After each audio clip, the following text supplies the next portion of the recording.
Di era ekonomi digital sekarang, banyak pengeluaran secara otomatis melalui subscription dan e-wallet. Biaya kecil, namun terjadi terus-menerus dan tidak kita sadari. Kondisi ini disebut subscription trap, yaitu situasi ketika pengguna terjebak dalam pengeluaran digital secara berulang tanpa kontrol yang jelas. Berdasarkan data Populix, e-wallet menjadi layanan keuangan digital yang paling baik digunakan generasi muda. Sebanyak 48% responden memilih e-wallet karena biaya admin yang rendah atau gratis. Ini mendorong transaksi kecil yang dilakukan secara berulang.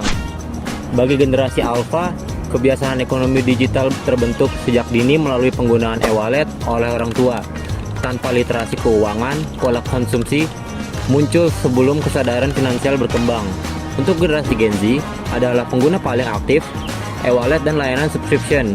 Kemudahan transaksi membuat pengeluaran rutin terasa ringan, meskipun akumulasinya besar setiap bulan.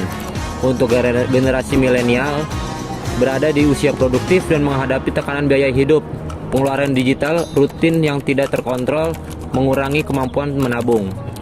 Subscription trap bukan hanya masalah individu, tetapi hasil dari sistem ekonomi digital yang dibentuk oleh teknologi, strategi bisnis, dan kebijakan publik. Untuk menjawab masalah tersebut, kami menghadirkan Arvin sebagai wallet yang berfungsi sebagai alat kontrol ekonomi digital. Arvin tidak hanya berfungsi sebagai alat pembayaran, tetapi sebagai wallet yang membantu pengguna mengelola subscription dan membangun kebiasaan menabung. Di Arvin juga banyak promonya loh. Bagi generasi Z seperti kita, Arvin mengumpulkan seluruh subscription dalam satu tampilan sehingga pengeluaran kecil menjadi terlihat dan tabungan dapat terbentuk secara otomatis. Nah, kalau bagi milenial, Arvin membantu mengendalikan pengeluaran digital rutin tanpa menghilangkan efisiensi transaksi mereka. Arvin mencatat seluruh pembayaran subscription, menampilkan total biaya bulanan, serta menyediakan fitur tabungan otomatis di setiap transaksi. Untuk memahami struktur bisnis di balik subscription trap, kami menggunakan analisis dari Porter's Five Forces pada industri layanan digital berbasis langganan. Yang pertama, ada threat of new entrants. Ancaman pendatang baru rendah karena perusahaan besar telah menguasai modal, data, teknologi, dan juga ekosistem pembayaran. Lalu ada bargaining power of buyer. Daya tawar konsumen rendah akibat sistem auto-renew, kemudahan e-wallet, dan keterikatan akun digital. Lalu ada threat of substitute product. Produk substitusi terbatas dan umumnya tidak menawarkan kenyamanan serta integrasi yang setara. Lalu ada bargaining power of supplier, daya tawar pemasok berada pada tingkat sedang karena ketergantungan pada platform digital utama. Lalu yang terakhir ada rivalry among existing competitors. Persaingan industri tinggi tetapi lebih berfokus pada loyalitas pengguna dan penguncian ekosistem, bukan pada penurunan harga.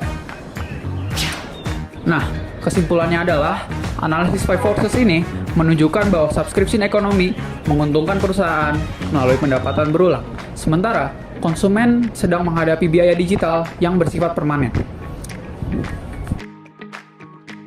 Untuk melihat peran negara dan faktor eksternal, kami menggunakan analisis Pestel dalam memahami subscription trap. Yang pertama, political. Pemerintah mendorong digitalisasi keuangan dan e-wallet, namun regulasi perlindungan konsumen terhadap biaya berulang masih terbatas. Yang kedua, economic. Subscription ekonomi menciptakan pendapatan stabil bagi perusahaan, tetapi menambah tekanan biaya hidup masyarakat. Yang ketiga, social. Secara sosial, langganan digital telah menjadi bagian dari gaya hidup, sehingga konsumsi sering dilakukan tanpa pertimbangan sadar. Yang keempat, technological. Ada yang namanya teknologi auto-renew dan algoritma, memperkuat konsumsi pasif dan mempertahankan keterikatan ke pengguna. Lalu ada environmental, ya di mana pertumbuhan ekonomi itu digital juga meningkatkan konsumsi energi melalui infrastruktur teknologi. Dan yang terakhir, legal, di mana negara menghadapi kesulitan dalam mengatur platform digital lintas negara dan melindungi konsumen secara efektif. Analisis Pestel menunjukkan bahwa subscription trap merupakan hasil interaksi kebijakan, pasar, teknologi, dan budaya konsumsi. Demand model menunjukkan bahwa tingginya permintaan, rendahnya literasi ekonomi digital, dukungan fintech, dan strategi penguncian perusahaan membentuk sistem subscription yang berkelanjutan. Yang pertama dilihat dari demand condition-nya. Tingginya permintaan layanan digital dari generasi Z dan milenial membentuk pasar subscription yang besar dan terus berkembang. Lalu faktor condition-nya. Rendahnya literasi ekonomi dan politik digital membuat konsumen sulit mengontrol pengeluaran dan melemahkan posisi tawar mereka. Dan juga dilihat related dan supporting industrinya. Perkembangan e-wallet dan fintech mempermudah pembayaran otomatis dan memperkuat sistem biaya perulang. Yang terakhir, firm strategy and rivalry. Perusahaan menggunakan strategi penguncian ekosistem yang mempertahankan penggunaan dan menjaga pendapatan yang stabil. Diamond Model menunjukkan bahwa subscription trap terbentuk dari struktur sistem ekonomi digital, bukan dari keputusan individu semata. Subscription trap bukan hanya masalah individu, tetapi konsekuensi dari struktur ekonomi digital yang dibentuk oleh teknologi, model bisnis, dan juga kebijakan publik. Dalam sistem pembayaran otomatis dan konsumsi berulang, e-wallet tidak lagi cukup dipahami sebagai alat transaksi. E-wallet perlu berperan sebagai alat kontrol ekonomi digital.